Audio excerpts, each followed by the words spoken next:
Today we're going to talk about the Lockbolt. All things Lockbolt. Everything you could possibly want to know about the Lockbolt. If you've been following me for some time, you likely know that the Lockbolt is one of my favorite gadgets, if not my most favorite gadget in the game. And to be honest, it's sort of a crutch for me at this point. I can't swap off of it because of how much utility it has and how many valuable use cases I find every single day that I'm playing with it. If you don't know how the Lockbolt works, real quick, we'll cover that. The Lockbolt is a launched projectile, much like the RPG, but instead of exploding and implying damage, it will lock players into place with an anchor. The anchor will attach to as many players that are in range, and during the 1 to 2 second timing window for which it can attach to players, it will latch onto anybody that comes in range of that. Players will become tethered to the anchor and have about 10 meters of space where they can move before the Lockbolt starts to pull them back. The Lockbolt will last for roughly 10 seconds or until destroyed, or if you're falling from height, it will detach you much sooner, but it's about 3 seconds or so before that happens. There are so many reasons for why I love the Lockbolt. First and foremost, it's phenomenal at stealing vaults from enemy players.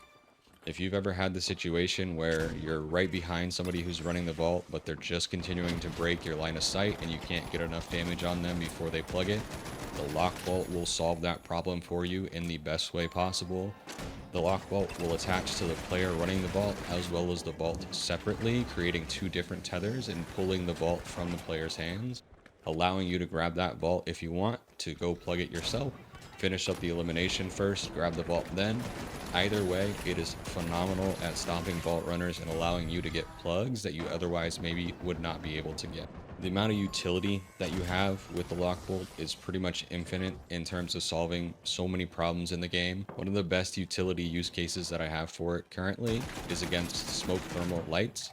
Smoke thermal lights are one of my hardest things to counter, and the Lockbolt is the way that I do it. The Lockbolt will attach to anybody in smoke. It doesn't matter that it's smoky and you can't see, the Lockbolt will attach. And when it does attach, all you need to do is follow the tether to the player and you can get that elimination. Beyond that, the Lockbolt is a great piece of tech to help you move cashouts to different locations for better defensive strategies, or to just move it to some place you want to have the cashout to be put. Beyond that, moving cashouts with the Lockbolt is one of my favorite things to do. You can attach the Lockbolt to a moving platform, or you can be on a moving platform and attach the Lockbolt to something off the moving platform. In both cases, the Lockbolt attaches to the cashout and will pull it off of the moving platform and it'll put it into a better spot for you to defend. You can also pull the Lockbolt out of elevators if you want. All you need to do is knock over the cashout inside the elevator, put the elevator at the highest floor possible, or at least up a couple of floors. Attach it to the roof of the elevator shaft through the hole, and then drop the elevator down a couple of levels and it will pull it right out on top of the elevator for you. Much better to defend, easier to defend, especially if you're not a heavy with a flamethrower or a sledgehammer or even a spear. You can also, in some cases, use the elevator to pull the cash out underneath it, and then you have an ultimate stall for the cash out. By doing this, you can have the elevator all the way down, the cash out stuck underneath it, and make it very, very challenging for the enemy team to get to that cash out or to steal it without you being able to get in the way and stop it. Another way the Lockbolt will move cash outs is it will apply momentum from players and or objects that are thrown and attached near it at a given time. As an example, pulling this cash out off the suspended structure was a result of the low gravity and the player coming down from the jump pad. Attaching the Lockbolt at the right time allowed the momentum from the player on the jump pad to push it off of the suspended structure. Additionally, you can also Lockbolt high enough or far enough away from players at the very edge of its attach radius, and it will actually forcibly pull players towards it enough to break a cash out steal. Not only is it a great utility for stealing vaults or for moving cash outs, it is phenomenal at setting up eliminations for yourself and for your team.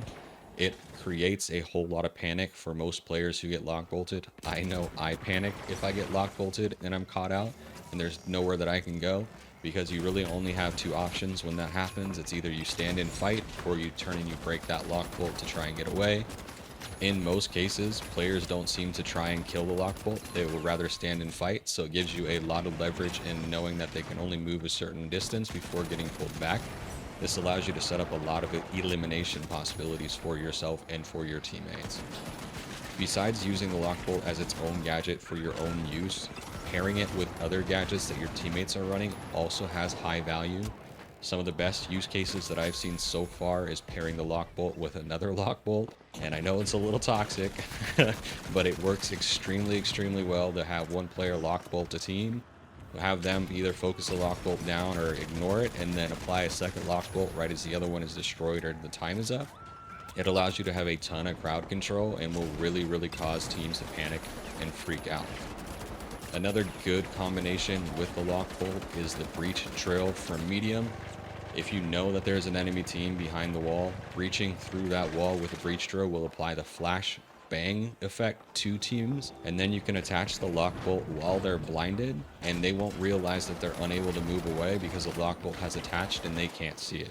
So this opens up a lot of windows of opportunities to really use it in that way. And then another fun one that I've found so far is using Lockbolt with an anti-grav for a cash-out defense. If players are in the anti-grav and there's a cash-out there as well, you can Lockbolt the cash-out and it will attach to players, and they will be totally stuck in the anti-grav, being pulled back towards the cash-out, made totally vulnerable, allowing you a very easy elimination and cash-out defense. Beyond that, there's a lot of different ways that you can prevent players from pushing you aggressively, specifically over jump pads that have gaps between you and them. Lock bolting players just as they're about to get onto the jump pad will cause them to get anchored to the ground, hit the jump pad, and then pulled all the way down below the map instead of making the gap. This is really effective at preventing teams from fully pushing you and splitting teams up, so you have better overall crowd control and an easier time getting a full squad elimination. You can also use the Lockbolt for area denial. This can be very effective in 1v3s where you have a couple of players that are pushing you aggressively and you need to create space. You can use the Lockbolt to stop their push and to allow yourself time to back up and reposition. The Lockbolt will also prevent players from pushing you if you're trying to go for a res, and that's really helpful for situations, like I said, where you're in a 1v3. You can Lockbolt the team in place, get the res before they're able to destroy the Lockbolt, and then push back out offensively towards them. You can also use the Lockbolt to separate players from each other. If you have a full team that's pushing and you have them sort of separated like a light that's leading to heavies, just because their run speed is different, the heavies will lag behind. In this case, you can use the Lockbolt on the heavies and back, and if that team is not communicating, the light's going to push in by themselves, totally blind to the fact they have no support, allowing you an easy pick, and then now you're up 3-2, and it makes finishing up that fight much easier. There are so many different ways that I've found value out of using the Lockbolt. It still surprises me that I am one of the few heavies that runs it almost exclusively. And hopefully now that you've seen all of these different examples of why the Lockbolt is so good, you'll pick it up and give it a shot and see what you can figure out with it as well. That's going to be it for me today, y'all. Thanks for watching.